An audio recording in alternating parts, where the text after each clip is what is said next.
Hi students, and this is your social science expert at Vedantu, Shubham Mam, and welcome to the session of 5 mark of most important question। अच्छा, ये question important इसलिए हैं क्योंकि boards में बहुत बार repeat हो चुके हैं और इसलिए भी है क्योंकि मैं कह रही हूँ। ठीक है, तो आगे बढ़ते हैं। उससे पहले अच्छा, इतनी डिमांड आई है इस वीडियो की, I really apologise children, I was little busy with the revise India campaign going on, but या देर से ही सही सारे क्वेश्चंस मैं आपको दे रही हूँ हर एक चैप्टर के।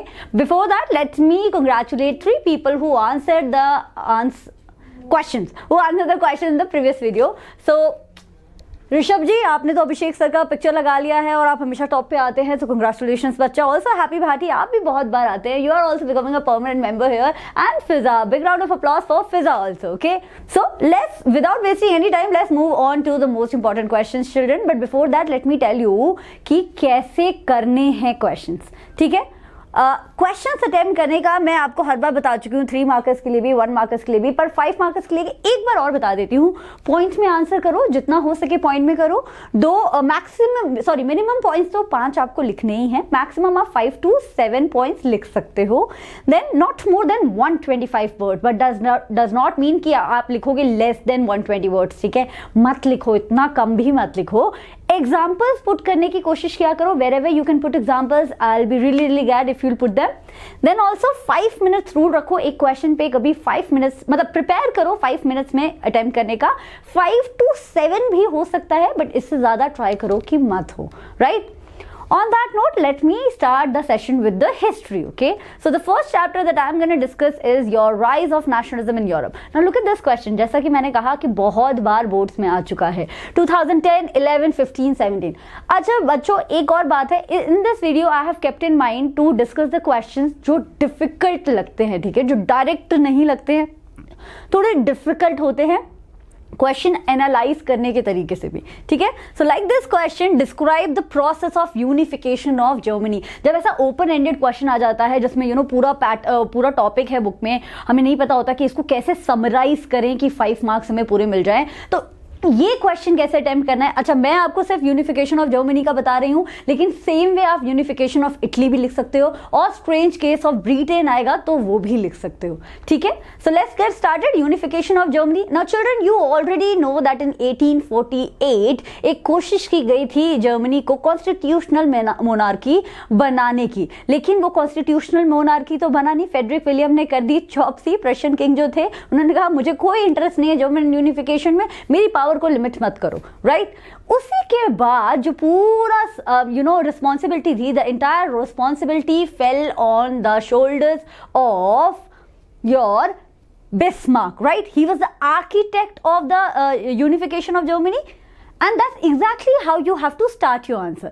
So first you will write कि political association fail हो गया था 1848 में, failure of the Frankfurt Parliament also you can mention, but at the same time जो nationalist feelings हैं वो widespread कर रही थी, मतलब आग बुझ तो गई थी लेकिन शोले अभी भी थे। ठीक है, उसी के साथ you will mention that the chief minister of the Prussia, Otto von Bismarck, took the help of the bureaucracy and the military and became the architect of the entire process. कुछ 7 years में 3 Wars लड़ी गई और वो सारी जीती गई, प्रशिया की विक्ट्री हुई, और इसी के साथ जो हमारा जर्मनी है वो यूनाइट हो गया, और किंग विलियम द 1 को प्रोक्लेम किया यूनिफाइड जर्मनी का emperor in 1871।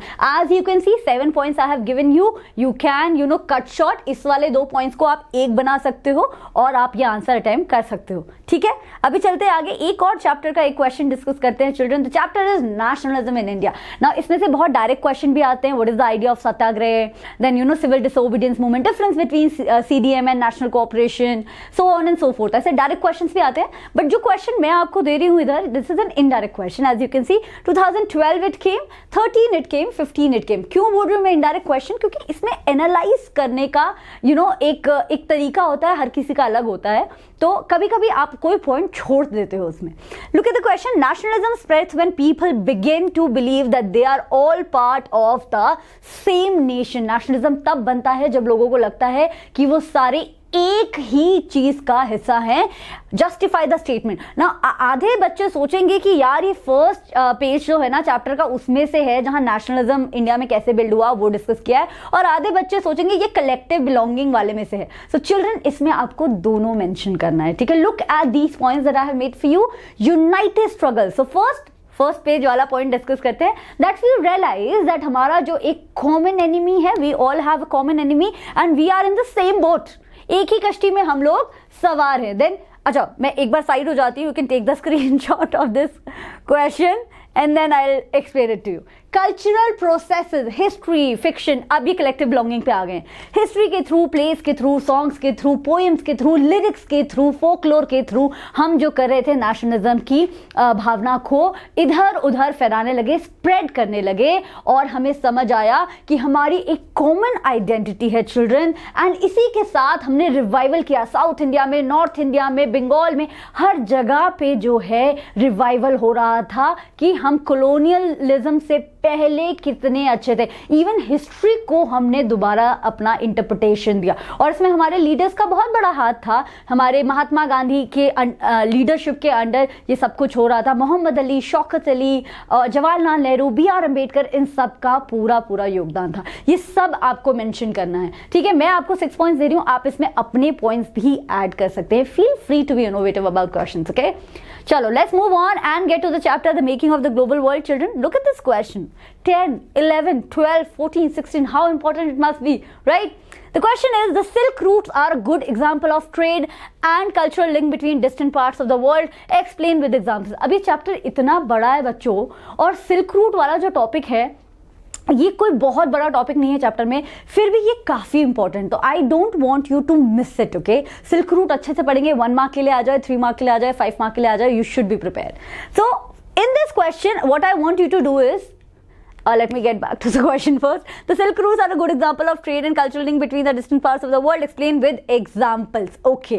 So first I will explain what Silk routes are, right? They are a network of trade. They were a network of trade that were actually connecting the west of the world to the Asia. Mostly Asia से connect कर रहा था. That's exactly what you have to write first, okay? Then you will write about that what all countries played a great part in it, like China. Chinese pottery was very famous. Chinese silk was very famous. Like India, spices were very famous. Then in the Europe, we know precious metals were very famous. And all of that, before any Amazon, before any Flipkart, all of that used to travel in the entire world due to the Silk Route network. In fact, after that, paper also traveled to the same medium. Buddhist missionaries paper को China से Japan लेके गए, also China से Europe भी लेके आए through Marco Polo. ये सब कुछ आपको इसमें मेंशन करना है। So the religion was spread, the crops traveled, Asia and Europe was linked, paper traveled, pottery traveled, and also your ideas traveled, people traveled, capital traveled, all of that through the Silk Route, okay? Okay children, and let's go ahead and discuss the age of industrialization now. Now look at this question that I am giving you here. It's a comprehensive question. Board exam में थोड़ा अलग तरीके से आता है, लेकिन मैं यहाँ आपको पूरा अर्ली 20th सेंचुरी में जो भी कुछ हुआ था इंडस्ट्रियलाइजेशन में इंडिया के पैटर्न में वो डिस्कस करेंगे हम, ठीक है। Early 20th century industrialization in India, everything that happened, we will discuss it. So let's get to the first point, children. Now, the first point is actually that industrial groups started coming up, okay? New industrial groups were coming up because at the same time Gandhi ji was like boycott foreign stuff. Boycott चल रहा था, एकदम full on स्वदेशी movement चल रहा था, and at the same time opportunity दिखी हमारे इंडस्ट्रियलिस्ट को, इंडियन इंडस्ट्रियलिस्ट को, और उन्होंने ग्रुप्स बनाने शुरू कर दिए ताकि वो अपने कलेक्टिव इंटरेस्ट को प्रोटेक्ट कर सके और गवर्नमेंट को प्रेशराइज कर सके। कौन सी गवर्नमेंट? कॉलोनियल गवर्नमेंट को प्रेशराइज कर सके to increase the tariff protection and grant other concessions for who? For the industrialists, right? Swadeshi movement and first and second point are complementary to each other. Now let's get to the second point, okay? At the same time what happened, हमें लगा कि हम अपना protect कर ले जाएंगे सारा कुछ, और हमारा एक्सपोर्ट जो जापान और चाइना को जाता है that will keep on enhancing, but ऐसा हुआ नहीं actually. Industrialization developed in these nations also, China and Japan, and they started producing their own yarn. हमने कोर्स yarn बनाना शुरू कर दिया था, थोड़ा मोटा धागा, और इन्होंने अपना प्रोड्यूस करना शुरू कर दिया। सो हमारा जो है यहाँ पे एक्सपोर्ट डिक्लाइन हो गया. So by 1906 the export of Indian yarn to China decline as Chinese and Japanese mills flooded the Chinese market. Thus the industrialist in India began shifting from yarn to cotton production. फिर हमने हार मान के फिर से yarn से हम cotton production पे आ गए. लेकिन हमें एक बहुत बढ़िया फायदा होने वाला था. फायदा ये था कि पूरे वर्ल्ड में चल रही थी फर्स्ट वर्ल्ड वॉर, जिसमें ब्रिटेन था direct participant, right. Since Britain was a direct participant in the first world war, they were busy in the war. वो लड़ाई करने में बिजी थे और पीछे से हम बहुत सारा प्रोडक्शन कर रहे थे. उन्हें इतनी ज्यादा वॉर रिलेटेड प्रोडक्ट्स की जरूरत होती थी, like bags, jute bags, cloth for the army uniform, tents, leather boots, horse, so on so fourth. और इस सब के लिए नॉट हॉर्स सैडल, ओके. सो इन सब के लिए जो है इंडिया भी प्रोडक्शन करने में लग गया था. ब्रिटेन के लिए कॉलोनी है, कर रहा था प्रोडक्शन ब्रिटेन के लिए, राइट. सो इंडिया की इंडस्ट्रीज बूम हो रही थी. Eight the same time because the Britain industrialists were busy, producing for the war, Indian industrialists could capture the home market also. Country अपने कब्जे में आ गया था. बाद में इतना एक्सपेंशन हुआ during the first world war of the Indian industries, और जब वर्ल्ड वॉर खत्म हो गई तो हमारे ब्रिटेन को लगा they will be able to recapture Indian market. बस ऐसा कुछ हुआ नहीं था. अपॉर्चुनिटी देख के इंडियन इंडस्ट्रियलिस्ट ने अपना कब्जा इंडस्ट्री पे जमा लिया था. ठीक है. So this all you can mention in the 20th century industrial development. Now let's get ahead and discuss a question from the print culture, children. This question had come in 11 also, 2012 also, 13 also and 14 also, all together for 5 marks. Look at the question. Write about the different innovations in the print technology during the 19th century. ये century देख के डरना नहीं है. सारी century की innovations अलग होती हैं. कुछ नहीं करना है, कैटेगराइज कर लेना है एक बार, ठीक है. So this specifically is asking you for the 19th century. Let's get ahead. Now there is only one paragraph in your NCERT. वो पूरा पैराग्राफ आपको लिखना पड़ेगा बिकॉज 5 मार्क्स में इतना लिखना ही पड़ेगा और इससे ज्यादा बुक में है ही नहीं. So look at the first invention. Richard M Hoe of the New York ने एक ऐसी प्रिंटिंग मशीन बना दी that could print up to 8,000 paper per hour. Right. The second invention happened जब एक ऑफसेट प्रेस बनी लेट 19th सेंचुरी में, जो अब एक ही साथ 6 कलर्स में प्रिंट देती थी हमें. ठीक है, 2 invention. Now, third invention that I am giving you here is the cumulative inventions of all the things that you can break into small points also. तो जो भी प्रिंटिंग प्रेस में छोटी छोटी चीजें होती हैं उन सब में भी इन्वेंशन हो रही थी, राइट. जैसे कि feeding paper got improve, the quality of the plates that were used in the printing press they improve, automatic paper reel came, photo electric control came for the colour register. All of that you can break into small points. Okay. Then at the end of the 19th century we also started producing a lot of novels. Basically technological innovation नहीं है, but still an innovation that we now started thinking about the market to expand also. और इसी में आप shilling 1920s तक आते आते तो शिलिंग का भी वो एग्जाम्पल लिख सकते थे. But I think this is only asked for 19th century, so we won't mention that. Yes. At the same time, you can also write, because of the above invention mentioned, we can say that the print culture actually transformed in the 19th century. Now let's get ahead to another subject of ours, economics, children. First chapter, development. मैं already 3 marks में discuss कर चुकी हूँ, income goals and materialistic goal, mix of goals and all. Look at this question. This had come in 2011 also, repeated in 12. Why are better public facilities needed for the development of the country? Explain any 4 public facilities. Okay. First of all, you would have to mention that public facilities are basic facilities. They are basic to our survival in the society, and not everybody is privileged like you and me, children, right? Not everybody is that privileged that they can afford those basic facilities on their own. That's exactly why we need the government of the countries to provide the public with it. इसीलिए तो उन्हें public facilities कह देते हैं. ठीक है. So let's look at the answer. Public facilities are the facilities provided by the government, either free of cost or at a very low price for the welfare of the people. For example, schools, health centers, so on and so forth. Now here I am mentioning, now in NCERT सिर्फ mention किया हुआ है, explanation नहीं है, but 5 mark में question आया हुआ है. So I'm providing you with a little information also here. Basic education. Now you can, children, be innovative about your answer. Okay, डरना नहीं है कि इस chapter में तो दिया नहीं है, कैसे लिखें. You can write in the basic education part that सर्व शिक्षा अभियान, universal of education is provided by the government of India, and also your RTE, right? to education is our fundamental right now, right? Then basic health facilities, national health program you can mention in it. You can also mention that Kerala has a low infant mortality rate only because वो health में इतना आगे हैं, ठीक है. Next you can write about law and order facility and security. ये पूरी public को चाहिए होती है, आप अमीर हैं गरीब हैं कोई मतलब नहीं बनता है, सिक्योरिटी तो सबको चाहिए होती है and it is the duty of the government. Then public distribution system, we know in our country for food security we have buffer stock and public distribution system, so you can mention that also. Then other public facilities like community hall, irrigation projects, housing, electricity, that also you can make. Okay, आप एक एक line का छोटा छोटा points भी बना सकते हो या क्लब करके एक पॉइंट भी बना सकते हो. Let's get ahead with one more chapter. The chapter is sectors of Indian economy. Look at this question यार, 2010, 11, 12, 13, 17, 5 साल तक आया है, कितना important question है. Okay, explain why service sector is gaining more importance in the global economy. Tertiary sector की इतनी importance क्यों है global economy में, right? So let's get ahead. Okay, the first point is related to our government, right? So the basic facilities like education, defense, health, all of that comes in which sector? Comes in the service sector, tertiary sector, right?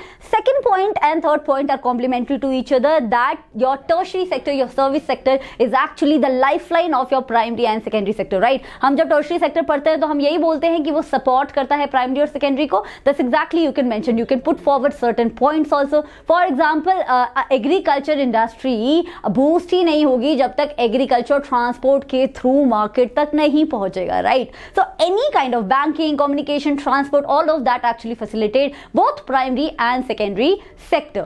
Third point, धीरे धीरे हम देख रहे हैं कि income level सब लोगों का बढ़ रहा है और जैसे जैसे इनकम लेवल बढ़ता होता है सबको नई नई फैसिलिटीज चाहिए होती है. Tourism, shopping, brand, professional training, so on and so fourth. All of that is a part of your service sector.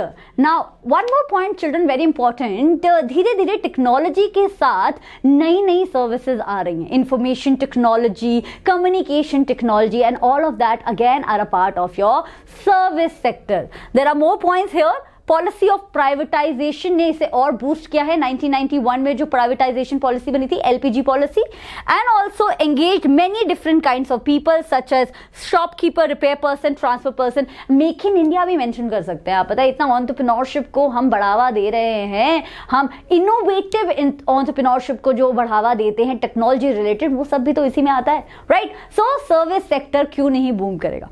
Cool. Let's go ahead and discuss a question from Money and Credit Children. This question had come in 2012, got repeated in 15 and 17 as well. The question is, why is it necessary for the banks and cooperatives to increase their lending in rural areas? Explain. On a scale of 1 to 10 of being important, this question is 10 on 10. One of the most important questions from the chapter कि rural India में क्यों जरूरी है banks और cooperative society को अपना loan देना. सबसे पहले तो आप इसमें मेंशन करोगे क्योंकि 5 मार्क का क्वेश्चन है कि banks and cooperatives don't give loans to people in rural area. They are more prone to giving the loans of rich people. Why? Because they have heavy collaterals, right? Bank को surety चाहिए होती है और वो surety होती है rich लोगों के पास कि हम तुम्हारा लोन वापस कर देंगे. गरीब लोगों के पास, विलेजेस के गरीब लोगों के पास वो श्योरिटी नहीं होती, इसलिए उन्हें लोन नहीं मिलता. First of all I want you to mention this. Then there are 2-3 points in your NCERT, then you can write. The first point is banks and cooperatives need to engage more in the lending activity because of the disadvantage processed in the informal sector. हमें पता है कि informal sector में कितना high rate of interest लिया जाता है, कितना harassment होता है लोन को रिकवर करने में और कितना ज़्यादा बाउंडेशन होता है, स्ट्रक्चर नहीं होता, डिसिप्लिन नहीं होता. All of that would be solved if formal sector could provide the loans to people in rural India, right? Second point, high cost of borrowing. I have already told you, to reduce the dependence on informal source, to provide more loan facilities to rural household, to encourage people, you know, taking up more manufacturing units. अब वो agriculture के अलावा भी और कुछ कर पाएंगे अगर उनको लोन प्रोवाइड होगा, राइट? सीड मनी प्रोवाइड होगा. Then formal credit should be distributed equally. Obviously हम इक्वालिटी भी तो मेंटेन करेंगे. डेमोक्रेसी में इकोनॉमिक इक्वालिटी एक हमारा फंडा होता है यार, उसको कैसे मेंटेन करेंगे जब हम सबको लोन देंगे, not only just rich people but also the poor people of the rural areas. Then also the bank and the cooperative society have to increase the the lending facility to improve the livelihood of the people. जब हम loan देंगे तो उनका income बढ़ेगा, और जब income बढ़ेगा तो स्टैंडर्ड ऑफ लिविंग बढ़ेगा और लाइवलीहुड भी मेंटेन होगा. इसके साथ साथ जो इनफॉर्मल सेक्टर में इतना एक्सप्लॉयटेशन होता है, जो मैं ऑलरेडी बता चुकी हूँ, वो भी आपको मेंशन करना है. Let's get ahead. The last chapter of your economics. Yes, globalization of the Indian economy. Look at this question, had come in 2013. The question is, explain the relationship between the liberalization of foreign trade and trade barriers. क्या रिश्ता है liberalization में और trade barriers में? 5 marks के लिए question आया था. अब ये क्वेश्चंस के आने के चांसेस इतने नहीं है, लेकिन आ गया तो मुझे पक्का पता है कि you guys wouldn't have anything to write for more than 3 marks. Okay, so let's get started. सबसे पहले तो आप इसमें मीनिंग लिखेंगे कि ट्रेड बैरियर क्या होता है. Any barrier that you put on the trade, that you put on the import is known as trade barrier. And liberalisation is exactly the opposite. जब आप उन ट्रेड बैरियर्स को थोड़ा लीनियंट बना देते हो, कम स्ट्रिक्ट बना देते हो, रिमूव या फिर कंप्लीटली रिमूव कर देते हो, that is known as liberalisation. Right. Utilisation क्यों करती है गवर्नमेंट? ये यूटिलाइज करती है अपनी इकोनॉमी को बूस्ट करने के लिए. For example, there is a sector in which I know अगर फॉरेन कॉम्पिटिशन आया तो वो घर के जो प्रोड्यूसर्स है, होम प्रोड्यूसर्स को डिस्ट्रॉय कर देगा. So I will put trade barrier. At the same time if I know यार ये ऐसा सेक्टर है, अगर यहाँ पे फॉरेन इन्वेस्टमेंट आ गई तो बहुत बढ़िया हो जाएगा, तो I liberalise the trade barriers, I liberalise the economy, foreign trade. Right. So government utilises to take care of the economy. Now the liberalization does not permit the government to make decisions in trading. Businesses are allowed to make decisions freely about what they wish to import or export. तो थोड़ा सा power dynamic market की तरफ भी हम shift कर देते हैं. फिर गोल क्या होता है इससे? You can mention that trade barriers aim to protect the domestic producers from foreign competition, and liberalisation are there to promote foreign investment in the country. Okay, to improve the performance of the domestic producers. Also consumers के लिए भी choices बढ़ जाती हैं यार. Then functions. Trade barriers are laws, institutions or practices which make trade between countries more difficult or expensive than trade between within countries. Then you can also mention the outcome for the consumers also, कि बाहर से competition आता है तो हमारे home producers की भी efficiency, technology भी नहीं आती है, cheap products मिलते हैं हमें, जो कि अगर trade barriers होंगे तो नहीं मिलेगा. तो ये रिश्ता है आपका liberalization में और trade barriers में. Okay, now before I move on children, every Wednesday social science का spring text चलता है which is free of cost, that you can get to know in the description box, more in the description box. Test paper आपको मिलता है that you can go through, answer it. You have 12 hours to answer it. Then एक model answer paper भी आपको मिलता है to check your growth. Okay, it's a wonderful thing. Please go through it. Okay, also there is a telegram group children. जैसे जैसे boards करीब आ रहे हैं वैसे वैसे telegram group की strength और बढ़ती जा रही है. And it's a very big community, very good community where children even it's like a morale boost. और कुछ नहीं, doubts भी clear हो जाते हैं, morale भी boost हो जाता है. तो do think about it, do join it. Okay, let's get ahead with the subject geography now, and the first chapter that I'm going to discuss is resources and development. This question had come in 2015. The question is, why is soil considered as a resource? Explained with 5 arguments. Again, a very different kind of question. Soil को हम resource ही क्यों बोलते हैं? 5 argument देने हैं. Okay, soil is the most important renewable resource. ये मैं भी बोल रही हूँ और NCERT में भी mentioned है. Renewable तो है, मतलब बन जाती है, थोड़े ज़्यादा साल लगते हैं, millions of years, but बन जाती है, right? It is a medium of plant growth and supports different type of living organism, not just flora, but a huge amount of fauna is also dependent on it. Then it is one of the world's most important natural resources. Together with air and water is the basis of life on earth. 5 elements discuss करते हैं ना हम, उन 5 elements में से आपकी soil एक होती है तो कितनी important है. Then it feed the world's population. Very important point. We need to eat, not just us. The entire food chain is dependent upon soil, right? अगर plants नहीं होंगे तो food chain कैसे चलेगी? हम क्या खाएंगे, right? Then direct source of minerals, then economy boost होती है, national development boost होता है, and so on and so forth. Why? Because all the minerals we get from the land or the soil, right? Then it is the main source for the growth of various crops. That overlapping point है. Soil is formed slowly, probably millions of years to form, but it can be easily demolished for the reasons that it protect also. So 5 marks के question में sometimes you can end the answer with with a silent point also, which is not directly asked, but आप mention कर सकते हो कि ये बहुत अच्छा resource है और इसका exploitation चल रहा है, so we need to conserve it as well. Let's move ahead and discuss the question from the chapter Agriculture. Look at this question. 2010 it was asked, 11 it was asked, 12 it was asked, and also 14. The question is, suggest any 5 measures to enhance agriculture production in India. पूरे chapter में से ये question सोचो आया है, इतनी सारी तरीके के हमारे पास क्रॉप्स हैं, पर क्वेश्चन आया कि ये बताओ कि एग्रीकल्चर को इंडिया में कैसे इन्हांस करें.